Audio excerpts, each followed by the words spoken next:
السلام علیکم۔ آج میں آپ کو تاریخ سے یہ بتاؤں گا کہ جنرل ایوب کا دور اور امریکی غلامی کی شروعات۔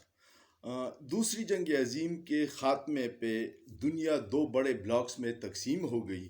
ایک رشین بلاک تھا اور ایک امریکن بلاک تھا۔ رشین بلاک میں اس زمانے میں 17-18 ممالک شامل تھے۔ یہ چیکوسلواکیہ، پولینڈ، چیک ریپبلکس، تاجکستان، ازبکستان، یہ سارا رشین ریاست جو تھی اس کے حصے تھے۔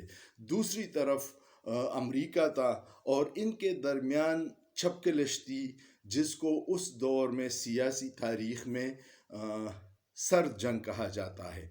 پاکستان بننے کے بعد ہوا یہ کہ پہلی دعوت آئی تھی روس کی طرف سے، لیکن ہمارے افسروں نے ایک غیر دانشمندانہ فیصلہ کیا اور لیاقت علی خان نے روس جانے کی بجائے امریکہ کو ترجیح دی اور امریکہ کے دورے پہ چلے گئے۔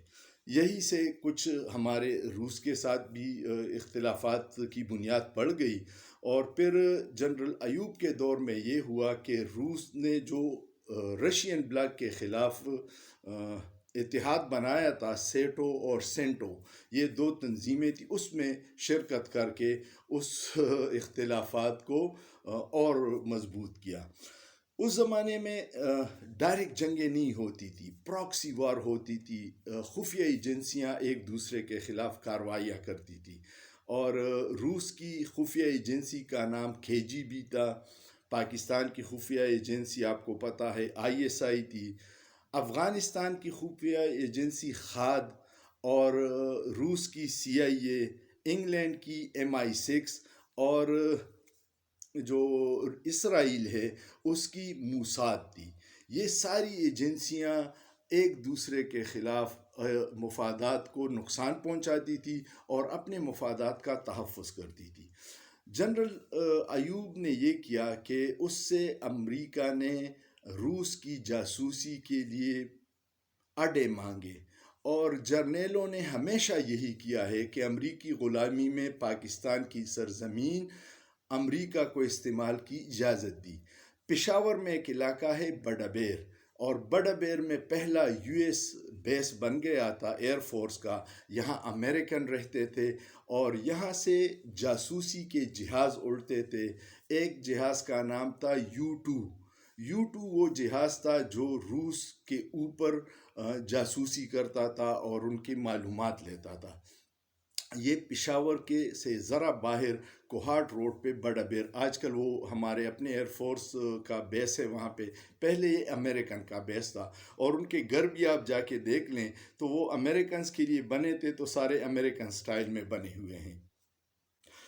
ایک دن یہ ہوا کہ روس کو پتہ چل گیا، اور روس نے وہ جاسوسی جہاز گرا دیا، پائلٹ کو زندہ پکڑ لیا اور جاسوسی جہاز گرا دیا۔ اس جاسوس کو، جو پائلٹ تھا، اس کو امریکہ نے کہا تھا کہ اگر آپ پکڑے گئے تو ہم انکار کریں گے کہ یہ ہمارا بندہ نہیں ہے، لیکن جیسے ہی وہ پکڑا گیا اس نے پوری تفصیل بتا دی کہ پشاور میں کہاں سے ہم اڑتے ہیں، اور پشاور ہی جاسوسی اڈا بنا ہوا ہے CIA کا۔ اس کے بعد روس کے صدر تھے خورشریف، اس نے صدر ایوب کو وارننگ دی کہ اگر یہ اڈا بند نہیں کیا تو ہم نے پشاور پہ سرخ دائرہ کھینچا ہے اور ہم اس اڈے کو ایٹم بم سے اڑا دیں گے۔ تو مجبوراً پھر روس کے ڈر سے جنرل ایوب نے یہ اڈا بند کر دیا۔ یہ ہماری غلامی کی ابتدا تھی جو جنرل ایوب نے کی۔ سیاستدانوں نے کبھی اتنی غلامی نہیں کی۔ ہمیشہ جنرلز جن کی عوامی حمایت نہیں ہوتی، اپنی عوامی حمایت کے بل بوتے پہ تو وہ نہیں آئے تھے، وہ تو ڈکٹیٹرشپ ہے، مارشل لا کے تو زور پہ آتے ہیں، تو ان کو پھر امریکہ کی سپورٹ چاہیے ہوتی ہے، اور امریکہ پوری دنیا میں انسانی حقوق اور شخصی آزادی، جمہوری حکومتوں کا ڈنڈورا پیٹتی ہے، لیکن جب اپنے مفادات آتے ہیں تو اس طرح کے غریب ممالک میں پھر ان کو ڈکٹیٹر سوٹ کرتا ہے کیونکہ ڈکٹیٹر کو قابو کرنا بڑا آسان ہوتا ہے بنسبت جمہوری حکومتوں کے۔ آپ نے دیکھا ہوگا کہ جس دن عمران خان نے اڈوں سے انکار کر کے یہ کہہ دیا تھا کہ ایبسولوٹلی ناٹ، اس کے بعد اس کی حکومت کو ختم کر دیا، اور پچھلے دنوں یہ اطلاع آئی تھی کہ ڈرون حملے پھر شروع ہو گئے ہیں۔ اللہ پاکستانی عوام اور پاکستان کو اپنے حفظ و امان میں رکھے، لیکن سوچئے، سوچنا جرم نہیں ہے۔